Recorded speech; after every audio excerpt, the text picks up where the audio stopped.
মাথার উপর যেমন মায়ের একটা ছায়া থাকে, আজকে জাতি যেন সে ছায়া থেকে বঞ্চিত হলো। আমরা হলাম, অসুস্থ ছিলেন হাসপাতালে, কখনো বাসায়, কিন্তু বাইরে কাজ করতে আমাদের মনে হতো যে না, মা তো আছেন, উনি তো দেখবেন সবকিছু। সেই প্রেরণাই যেন আমরা এত শক্তি পেতাম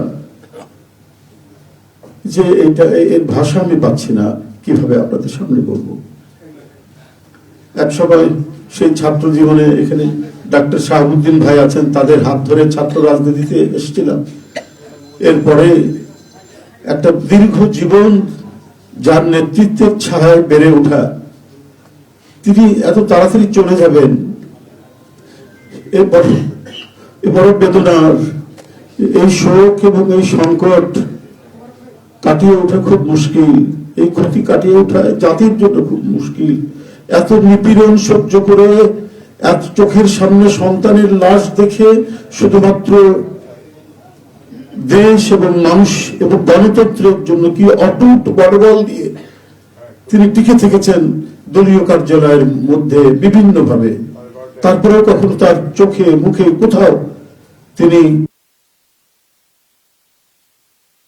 এটা আমরা পাইনি।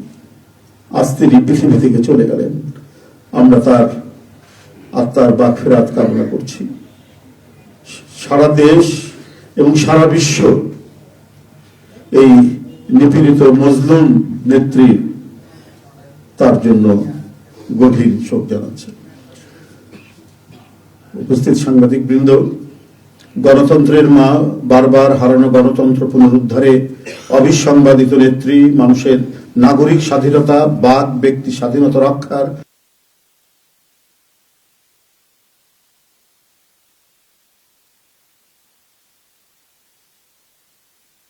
ইন্তেকাল করেছেন। চিকিৎসক বৃন্দ যেটা ঘোষণা করেছেন 6টায়, ইন্না লিল্লাহি ওয়া ইন্না ইলাইহি রাজিউন।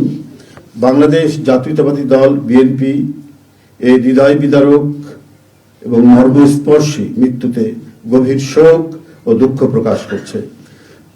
দেশের জনগণের, দলের সর্বস্তরের নেতাকর্মী, বিভিন্ন রাজনৈতিক দল, পেশাজীবী সংগঠন সকলকে দেশনেত্রীর জন্য আল্লাহ রাব্বুল আলামিনের কাছে তার রুহের মাগফিরাত করছি। আজকে এই তাৎক্ষণিক যে সাংবাদিক সম্মেলন থেকে এখানে তাৎক্ষণিকভাবে যে কর্মসূচিটি প্রণয়ন করা হয়েছে তা আমি আপনাদের সামনে এখন উপস্থাপন করছি।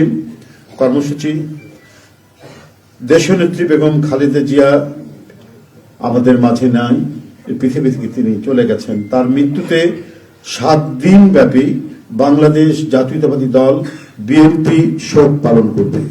7 দিন ব্যাপী বাংলাদেশ জাতীয়তাবাদী দল শোক পালন করবে। কেন্দ্রীয় কার্যালয় সহ দেশের সকল কার্যালয়,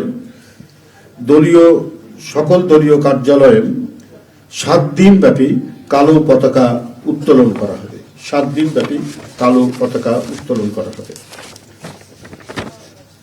দলের সকল স্তরের নেতাকর্মীরা এই 7 দিন ব্যাপী কালো ব্যাজ ধারণ করবেন। 7 দিন ব্যাপী কালো ব্যাজ ধারণ করবেন। প্রতিটি দলীয় কার্যালয় দেশনেত্রীর জন্য 7 দিন ব্যাপী কোরআন খতম ও দোয়া অনুষ্ঠিত হবে। কোরআন খতম ও দোয়া মাহফিল অনুষ্ঠিত হবে। কেন্দ্রীয়ভাবে গুলশান কার্যালয় ও নয়াপল্টনস্থ কেন্দ্রীয় কার্যালয়, কেন্দ্রীয়ভাবে গুলশানস্থ চেয়ারপারসনের কার্যালয় ও নয়াপল্টনস্থ কেন্দ্রীয় কার্যালয়ে এবং জেলা পর্যায়ের দলীয় কার্যালয়ে শোক বহি খোলা হবে। যারা গণ্যমান্য ব্যক্তি আছেন সেই শহরের এবং আরো যারা মনে করেন বিভিন্ন রাজনৈতিক দলের নেতৃবৃন্দ, সেই শোক বহিতে তারা মন্তব্য করবেন এবং স্বাক্ষর করবেন।